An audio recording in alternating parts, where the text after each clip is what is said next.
हम अध्ययन कर रहे हैं एक ऐसे चित्रकार की जिनका व्यक्तित्व भी रोचक और अद्भुत था और उनके काम भी रोचक और अद्भुत और चौंकाने वाले थे।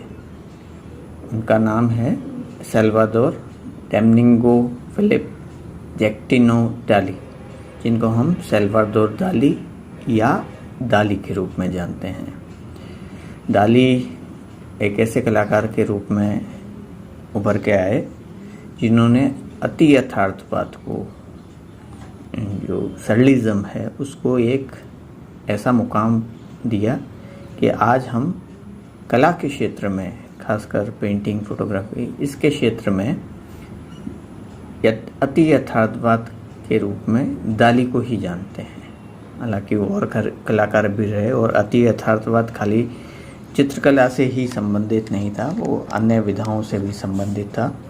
परंतु इनका रोचक व्यक्तित्व और इनके जो काम, जो पेंटिंग्स इन्होंने की, वह इन्हें एक तरह से अति यथार्थवाद का प्रतिनिधि चित्रकार बनाता है। सल्वादोर डाली का जन्म 11 मई 1904 को कैटेलोनिया, स्पेन में हुआ था और इनकी मृत्यु 23 जनवरी 1979 1989 में 84 वर्ष की उम्र में कैटेलोनिया, स्पेन में ही इनकी मृत्यु हुई थी। जहाँ पर इनका जन्म हुआ वहीं उनकी मृत्यु हुई। और जैसा नेशनैलिटी स्पेन, इनकी राष्ट्रीयता स्पेन है। इनको मूल रूप से painting, drawing, photography, sculpture, writing, film, jewellery, इनके क्षेत्र में जाना जाता है। हालांकि इन्होंने, अगर हम कहें तो, बहुमुखी प्रतिभा से संपन्न थे। इन्होंने इन सभी क्षेत्रों में काम किया और कहीं ना कहीं जो एक बाउंड्री होती है इन विभिन्न विधाओं की, उन बाउंड्रीज को ख़त्म किया और वह स्वयं एक चलते फिरते इंस्टॉलेशन के रूप में अपने आप को अभिव्यक्त करते थे। जब भी किसी भी कार्यक्रम में जाते थे या ऐसी रोचक परिधान या फिर अपने साथ कुछ ऐसा ले जाना, जैसे एक बार जो एंट ईटर होता है, चींटीखोर, उसको वो अपने साथ कुत्ते की तरह बांधकर ले गए थे। तो ये सभी बातें इसके अलावा भी कई ऐसे, जब भी उनकी, अगर हम YouTube पे सर्च करेंगे तो उनसे जुड़े रोचक वीडियोस और तथ्य हमारे सामने आएंगे। वो कला को किसी माध्यम में बांध के रखने वाले व्यक्ति नज़र नहीं आते। कला को वो जीवन से जोड़ते नज़र आते हैं। जैसा वो जीते थे, जैसा वह महसूस करते थे, वैसा ही वो अपने जीवन में भी करते थे और उसके अलावा उनकी कला के अंदर भी वही तत्व नज़र आते हैं। और अगर हम अति यथार्थवाद को समझने की कोशिश करें तो अति यथार्थवाद भी जो कल्पना, अनुमान, सहज ज्ञान और जो आंतरिक अनुभूति है, उसके व्यापक क्षेत्र में प्रवेश करना ही एक तरह से अति यथार्थवाद है। और अति यथार्थवादी कलाकारों ने यह स्पष्ट किया था कि मानव के अंतर्मन व यथार्थ के बीच गहरी खाई है। जो हम सोचते हैं और ज़िंदगी जो यथार्थ है, उसके बीच में एक गहरी खाई है। कल्पना, अनुमान, सहज ज्ञान से इस गहरी खाई को पार किया जा सकता है। तो एक जो हम जीवन जीते हैं और एक जो हम जीवन कल्पना में जीते हैं या कल्पना करते हैं उसकी, चाहे वो स्वप्न हो, चाहे मूर्छा स्थिति में हो, चाहे हम किसी और मादक स्थिति में हो, तो हमारे विचार, मन में जो आकृतियाँ उभरती हैं और जो जीवन हम जी रहे हैं, उसके बीच में एक डिफरेंस है। जब हम स्वप्न देखते हैं तो वह बातें यथार्थ जीवन में संभव नहीं होती, परंतु कहीं ना कहीं यथार्थ जीवन से जुड़ी अवश्य होती हैं। उनका जो प्रेजेंटेशन है, जो अलाइनमेंट है, वह यथार्थ जीवन के अनुरूप नहीं है, पर तत्व या जो आकृतियाँ या जो विषय उभर के आते हैं वो कहीं ना कहीं यथार्थ जीवन से ही उठे हुए होते हैं।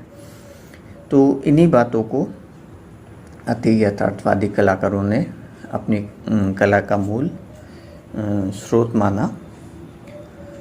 इनके ये भी पहले प्रभाववाद, फिर घनवाद, फिर दादावाद और मूल रूप से फिर ये अति यथार्थवाद में साल्वाडोर दाली अपने का समाहित हो गए थे। अपने को एक तरह से अति यथार्थवादी कलाकार के रूप में इन्होंने प्रतिबिंबित किया या कार्य किया। इनके अगर हम प्रमुख कार्यों की सूची देखें तो उसमें सबसे महत्वपूर्ण कार्य है द परसिस्टेंस ऑफ मेमोरी।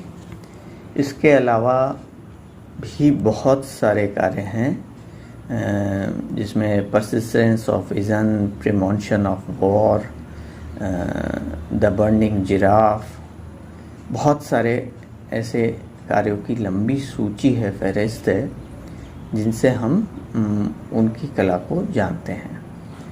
तो अगर हम इनके जीवन की, आरंभिक जीवन की बात करें तो जैसा कि मैंने बताया कि इनका जन्म जो है स्पेन में हुआ था 1904 में, और आरंभिक जीवन जो है इनका इन्होंने